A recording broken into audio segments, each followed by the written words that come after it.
Объясните, лошадь кому принадлежит? Кто вам Лошадь. подарил, взяли?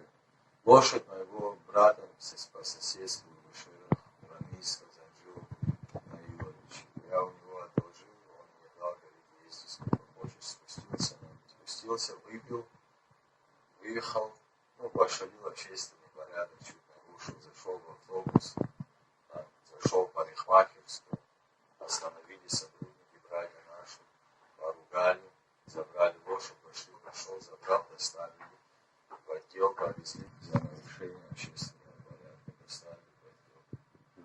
Причина, по которой вы нанесли множество ударов лошади? Причина упрямилась, лошадь не шла за поедом. Упрямилась, просто оттуда уехал, поднялась, обратно ехал, спускалась сюда, так, сам люблю этих животных, самому жалко. Ногами, руками? Да, ногами. А куда вы били? В область живота, так, сзади, по жопе ударял, по спине ударял. Вину свою признаете, потому что жестко обращались с животными? Да, то, что